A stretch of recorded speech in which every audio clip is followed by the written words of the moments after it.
Bismillahirrahmanirrahim. Assalamualaikum warahmatullahi wabarakatuh.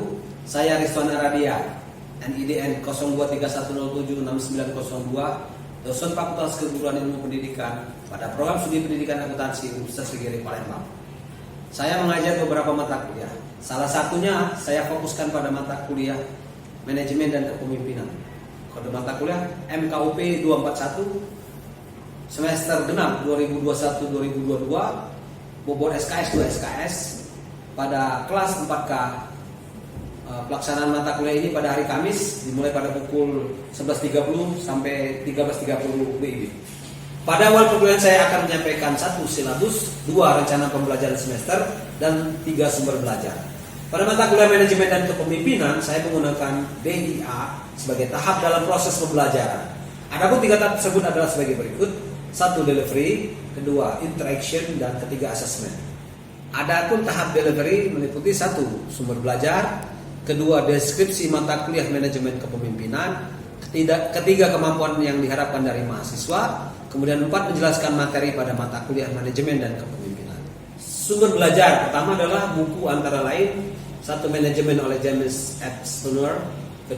Manajemen oleh John R. Hamilton Jr., 3. Teori Kepemimpinan oleh Wirawan, 2.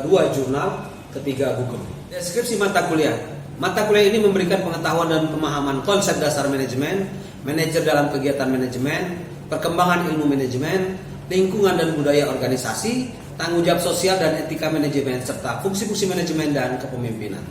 Keterampilan umum pertama, mahasiswa mengetahui konsep dasar manajemen dan penerapannya dalam sebuah organisasi bisnis. 2. Mahasiswa mengetahui perbedaan manajemen sebagai sains maupun sebagai seni.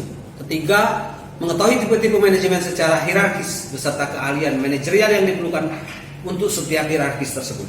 Keterampilan khusus. 1. Mahasiswa dapat mengetahui konsep manajemen secara fungsional yang mencakup kegiatan perencanaan, pengorganisasian, pengimplementasian, pengawasan, dan pengendalian dalam manajemen. 2. Mahasiswa dapat mengetahui konsep manajemen secara operasional dalam organisasi bisnis yang mencakup sumber daya manusia, manajemen produksi atau operasi, manajemen pemasaran, dan manajemen keuangan. Sedangkan pengetahuan diharapkan mahasiswa mengetahui dan memahami konsep dasar manajemen dan mengapa manajemen diperlukan dalam sebuah organisasi bisnis. Kemampuan yang diharapkan dari mahasiswa. Mahasiswa dapat mengetahui konsep manajemen secara fungsional yang mencakup kegiatan perencanaan, pengorganisasian, kepemimpinan, pengawasan, dan pengendalian dalam manajemen. Materi kuliah Manajemen Kepemimpinan pada pertemuan pertama adalah pengertian, bahwa mahasiswa mengetahui dan memahami definisi manajemen. Yang kedua, mengapa manajemen dibutuhkan. Mahasiswa mampu menjelaskan peranan manajemen. Yang ketiga, definisi manajemen. Mahasiswa mampu menjelaskan manajemen sebagai profesi. Yang keempat, manajemen sebagai profesi. Mahasiswa mampu memahami kebutuhan akan manajemen. Kemudian yang kelima, aplikasi yang berbeda dan istilah manajemen. Dalam istilah manajemen, mahasiswa mampu menjelaskan definisi manajemen sebagai profesi, dan aplikasi yang berbeda dari istilah manajemen secara fungsional dan secara operasional. Tahap interaction. 1. Mode perkuliahan dengan melakukan e-learning Sispo, kemudian aplikasi Zoom, Google Classroom, dan tatap muka. Kemudian metode pembelajaran. Pertama dengan e-learning, materi dengan tentang manajemen dan manajer. 2. Blended learning, yaitu terkait dengan teori manajemen klasik, teori manajemen ilmiah, dan teori manajemen modern, serta studi kasus. Tahap assessment. Sistem penilaian meliputi 1. Sikap bertakwa kepada Tuhan Yang Maha Esa, tepat waktu dalam kehadiran dan sopan santun, serta berpenampilan rapi selayaknya calon guru. 2. Pengetahuan, mengetahui dan memahami konsep dasar manajemen, manajer dalam kegiatan manajemen, perkembangan ilmu manajemen, lingkungan dan budaya organisasi, tanggung jawab sosial dan etika manajemen, serta fungsi-fungsi manajemen.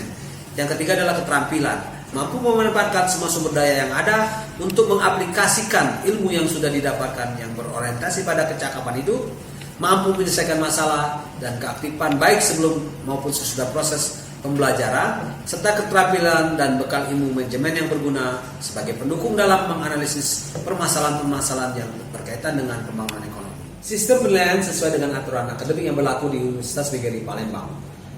Angka mutu 0 sampai 4,4, huruf mutunya E, angka mutunya 0. Kemudian 4,6 sampai 5,5, huruf mutunya D, angka mutunya 1. 5,6 sampai 5,9 huruf mutunya C, angka mutu 2. 6,0 sampai 6,9 huruf mutunya C plus, angka mutunya 2,5. 7,0 sampai 7,5 huruf mutunya B, angka mutunya 3. 7,6 sampai 8,4 B plus, angka mutu 3,5. 8,5 sampai 10 huruf mutunya A, angka mutunya 4.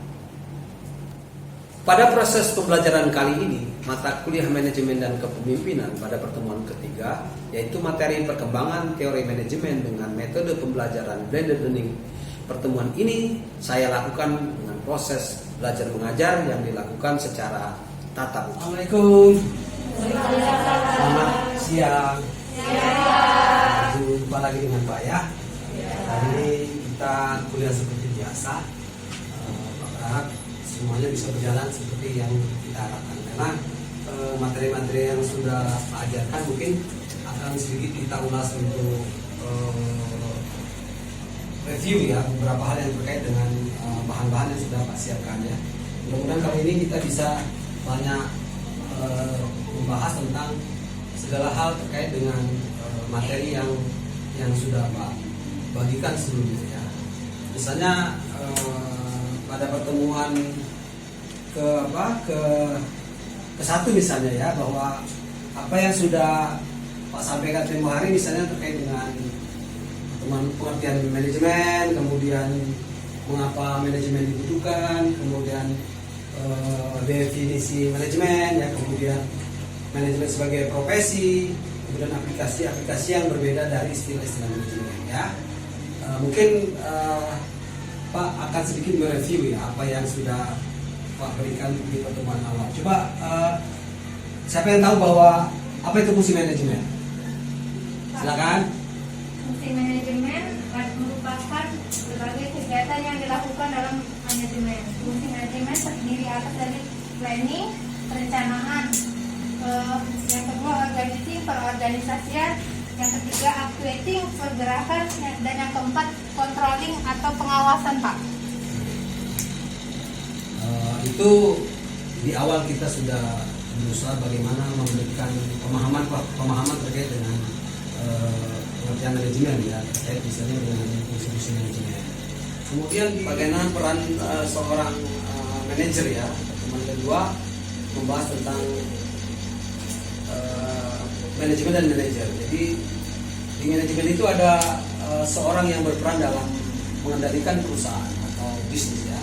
Misalnya apa yang dilakukan oleh seorang manajer barangkali bisa menjadi catatan bahwa dia punya peranan penting dalam mengendalikan atau memimpin usaha atau organisasi ya. Kemudian dikatakan pada konteks berikutnya bagaimana seorang manajer itu bisa berperan ya. Coba sebutkan beberapa tingkatan dalam manajer. Silakan. Ya, silakan. Yang pertama itu top management, yang kedua middle management, yang ketiga lower management. Oke. Dan di tingkatan manajemen dijelaskan bagaimana hierarki ya sebuah organisasi yang pada level-level manajer. Kemudian manajer itu berfungsi dan juga mempunyai tugas-tugas masing-masing. Nah, fungsi-fungsi yang dilaksanakan oleh seorang manajer itu berbeda-beda sesuai dengan keahlian yang sudah diamanahkan oleh perusahaan kepada manajer tersebut. Nah, pada kali ini kita akan membahas tentang perkembangan konsep manajemen ya. Barangkali kalian sudah paham bahwa sejarah manajemen itu sudah sangat panjang ya, dimulai sejak adanya aliran manajemen klasik. Nah, manajemen klasik ini kan beberapa orang yang sudah memberi sumbangan yang luar biasa terhadap terjadi hubungan harmonis antara karyawan dengan manajemen ya, bahwa ada persamaan yang bisa dijadikan tolak ukur bahwa karyawan dan manajemen itu bisa bekerja sama, sehingga tidak ada yang merasa secara langsung dirugikan, tapi disepakati. Misalnya ada kewenangan yang dibagi bersumber dari kewenangan formal, misalnya kemudian harus berasal dari pengetahuan dan keahlian seorang manajer. Jadi tingkatan manajer seperti yang sudah kita pelajari sebelumnya itu memberikan arti yang luar biasa ya. Jadi pada level top management tentu saja dia punya banyak peran yang bisa membangun untuk mencapai tujuan organisasi. Nah, orang-orang yang menjadi top level management itulah yang kemudian menjadi seorang manajer yang handal ya. Nah, kemudian ada yang berikutnya yang bisa Anda lihat di sini bagaimana ada tanggung jawab sosial, kemudian perlakuan adil dan jujur bagi pekerja, kemudian ada penggabungan efisiensi dan sebagainya. Kemudian ada pembatasan fisik dan biologis terhadap individu karena yang bekerja itu adalah manusia ya. Kemudian ada sistem kerjasama yang jadi dua, yaitu organisasi yang merupakan interaksi-interaksi dari individu yang berada pada sistem. Aliran berikutnya adalah hubungan manusiawi atau perilaku. Nah, barangkali Anda sudah bisa melihat bagaimana kontribusi terhadap manajemen aliran manusiawi ini. Coba bisa dijelaskan beberapa hal yang terkait dengan apa yang dijelaskan di sini. Coba Anda bisa membandingkan ya. Misalnya menurut Anda apakah pada masa itu di peran manusia menjadi sangat penting atau tidak? Coba. Karena ada peralihan dari misalnya dari mesin ke manusia. Coba siapa yang bisa menjelaskan? Tadi mungkin ada yang mau bertanya, silakan. Pak, mau bertanya? Oke. Tanggung jawab sosial dalam dunia usaha itu yang seperti mana, Pak? Coba ada yang bisa menjelaskan. Oke, silakan. Tanggung jawab sosial dalam dunia usaha itu tuh suatu bentuk kebijakan dan kegiatan yang diselenggarakan oleh setiap organisasi atau badan usaha dalam berkontribusi terhadap masyarakat dan lingkungan serta menjadi salah satu aspek kelanjutan bisnis perusahaan. Yang lain? Ada bisa jelaskan coba. Ada bisa jelaskan? Seperti yang tadi? Ada tambahan? Oke, kalau tidak ada, ya oke. Seperti yang dikatakan tadi bahwa itulah wujud dari tanggung jawab sosial dalam dunia usaha. Jadi ada peran perusahaan kepada masyarakat yang dibagikan dalam bentuk berbagai hal, misalnya seperti yang Pak jelaskan tadi bagaimana teori Z yang ditemukan di William Ochi ini punya peran dalam proses perubahan dalam manajemen ya. Misalnya ada perbedaan yang nyata antara organisasi Jepang dengan Amerika. Kemudian tentang pekerjaan, kemudian promosi jabatan, kemudian ada spesialisasi karir, kemudian ada mekanisme yang pengawasan yang diatur, kemudian ada keputusan-keputusan yang berbeda, ada yang kolektif, ada yang perseorangan, kemudian tanggung jawab juga begitu dan begitu. Oke, akan Pak bagi ya, bagaimana Jepang dan Amerika bisa punya peran ya. Silakan nanti kalian bisa melihat bagaimana perbedaan itu. Silakan yang mana yang Jepang silakan untuk bertanya dan nanti yang dijawab oleh Amerika atau begitu. Kita akan membagi kelompok ya. Ini Jepang kan? Oke, ini Jepang, ini Amerika ya. Nah, silakan nanti Jepang bertanya kepada Amerika atau Amerika bertanya kepada Jepang. Siapa dulu? Jepang dulu atau Amerika dulu? Amerika dulu. Silakan kepada Jepang tentang apa yang sudah dijelaskan tadi. Pak mau bertanya sama yang Jepang. Oke. Itu kan ada perbedaan organisasi apa saja yang ada di Jepang itu? Silakan coba yang kelompok Jepang.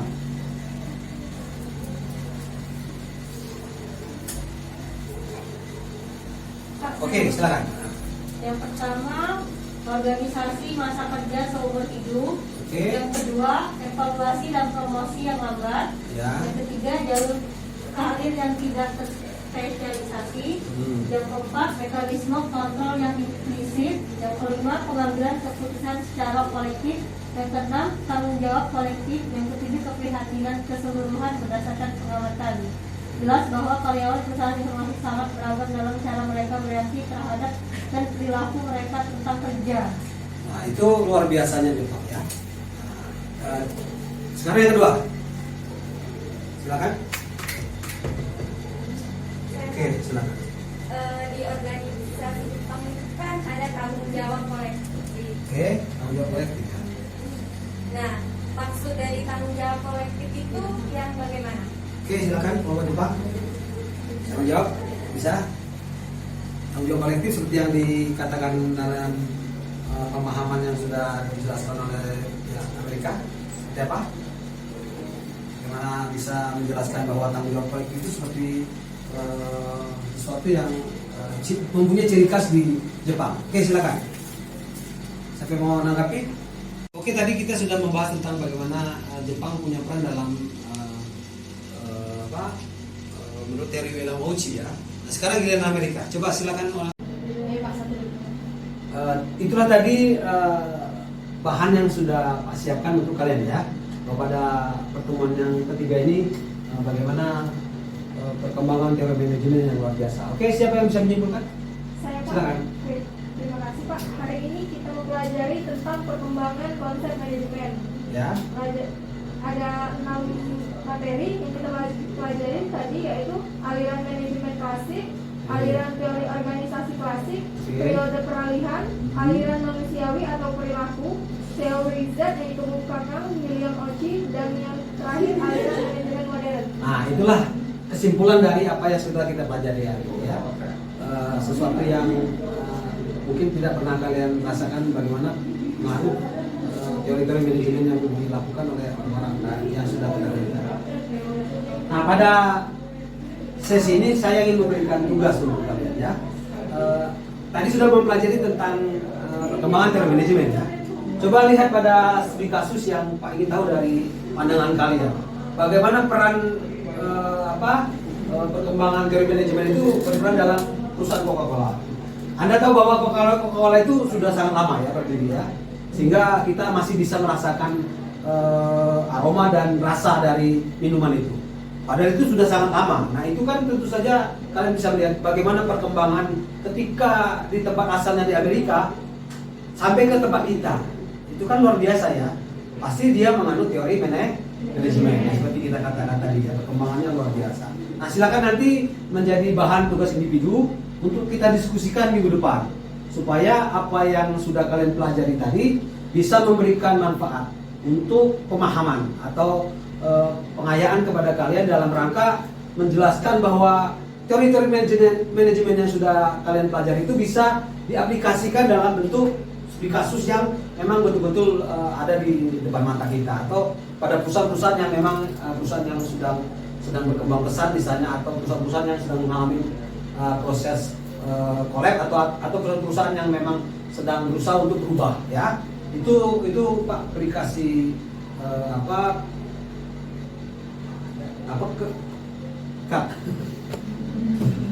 Nah, hasil tugas yang kalian kerjakan individu tadi boleh dalam bentuk makalah atau bahan-bahan yang disiapkan untuk minggu depan kita bahas dan kalian kumpulkan, sehingga penjelasan-penjelasan yang untuk materi berikutnya seperti Pak sudah jelaskan di awal tadi bisa nyambung ya. Dan ini sangat penting buat kita, sehingga dari awal seperti yang Pak bilang, bagaimana kita memulai proses perkuliahan ini sampai nanti bisa memberikan tambahan ilmu pengetahuan yang sangat berguna buat kita semua.